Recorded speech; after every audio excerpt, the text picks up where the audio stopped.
merupakan salah satu perayaan yang sakral bagi orang Tionghoa. Perayaan ini menandakan pergantian tahun pada penanggalan Tionghoa. Berbagai perayaan pun dilaksanakan termasuk Indonesia. Di Jakarta sendiri, kita bisa mengunjungi kawasan Petak 9 yang bisa dikatakan pecinannya Jakarta. Menjelang Imlek, pernak-pernik dan kebutuhan Imlek juga dijual di sini. Mulai dari dekorasi, makanan, pakaian, hingga peralatan untuk ibadah ada di kawasan yang termasuk ke dalam wilayah Glodok ini. Kesibukan seperti ini sudah berlangsung sejak zaman Belanda, lalu sempat berhenti ketika Orde Baru dan kembali ramai hingga saat ini. Sembari memperhatikan kesibukan mempersiapkan Imlek, tim On The Spot sempat bertanya kepada para pedagang tentang asal-usul Petak 9. Ternyata banyak warga yang tidak tahu. Petak 9 memang dari dulu pasar. Pasar tapi pasar yang boleh dikata udah teratur deh ya. Sembarangan nggak seperti sekarang. Oh, tempatnya jual orang transaksi jual sayur mayur, ya.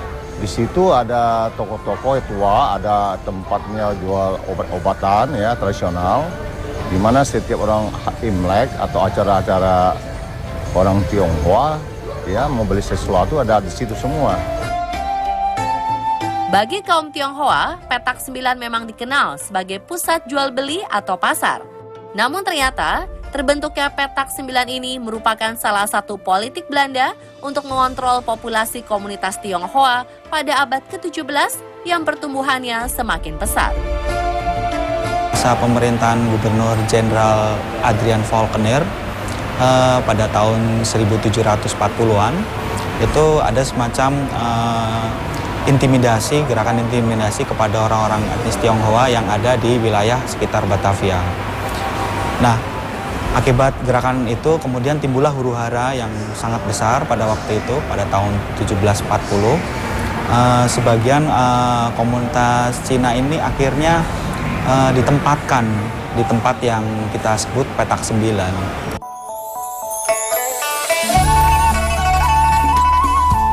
Setelah pembantaian kaum Tionghoa, Belanda mengumpulkan komunitas ini dan memberikan satu wilayah di luar tembok kota Batavia. Kawasan ini terdiri dari blok-blok yang berjumlah 9, karena itulah dinamakan Petak 9. Pada masa pemerintahan Belanda, di kawasan ini ada sebuah mata air yang oleh masyarakat disebut pancoran. Mata air ini sangat penting karena Belanda mengambil air bersih dari pancoran tersebut untuk diminum. Jadi, kawasan Petak 9 ini masih bisa terus diawasi oleh Belanda sembari mengambil air untuk diminum. Mata air itu sekarang tidak ada lagi. Posisinya kemungkinan berada di Jalan Pancoran di depan restoran Pancoran Tea House sekarang. Jika dahulu Petak 9 merupakan kawasan pengungsian kaum Tionghoa, kini kehidupan perekonomian di kawasan ini berkembang pesat. Sebagian besar rumah dijadikan pertokoan. Mulai dari ujung gang Pancoran sebelah kanan, ada sebuah gedung tua yang sudah direvitalisasi. Dulunya bangunan ini adalah apotek yang berubah fungsi menjadi sebuah kafe. Sederetan dengan gedung ini ada banyak toko obat tradisional. Masuk melalui gang Pancoran, kita akan menemukan banyak pernak-pernik Imlek yang dijual di pinggir jalan. Nuansa merah menyala pun sudah mulai ramai. Masuk ke dalam, kita akan menemukan pasar tradisional yang menjual sayuran, ikan, buah-buahan. Di sini, Anda akan menemukan penjual kodok suike yang menjadi salah satu hidangan lezat khas Tionghoa. Ada juga teripang dan ikan bandeng yang kabarnya merupakan menu wajib yang ada di perayaan Imlek. Kue keranjang, dodol, bacang, dan makanan ringan lainnya juga bisa kita temukan di sini. Masyarakat Tionghoa di Petak 9 sudah mengalami asimilasi dengan masyarakat Indonesia lain. Hal ini juga mempengaruhi makanan yang dijajakan di sini, seperti Ibu Linda yang lahir dan besar di kawasan ini. Saat ini Ibu Linda menjual makanan Tionghoa peranakan seperti bakmi Belitung dan laksa Bogor. Kemudian mertua saya kan orang Belitung, dia ajarin bikin bakmi Belitung. Ibu orang Bogor, bikinin laksa Bogor. Sayur asem Bogor, lalu bakmi Belitung. Belakangan ini kan Belitung terkenal, mulai dikenal tuh. Laku, orang kalau ke Belitung makan bakmi Belitung, dia bilang ngapain jauh-jauh di Jakarta udah ada, mampir ke sini.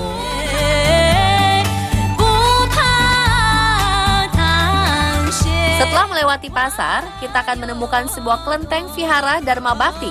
Kelenteng yang didirikan sejak 1650 ini dinamakan Jindeyuan oleh penduduk petak 9. Kehidupan masyarakat Tionghoa di petak 9 telah banyak berkembang. Beberapa pakar ekonomi mengatakan bahwa perputaran uang di kawasan Glodok dan petak 9 ini bisa mencapai miliaran rupiah dalam sehari.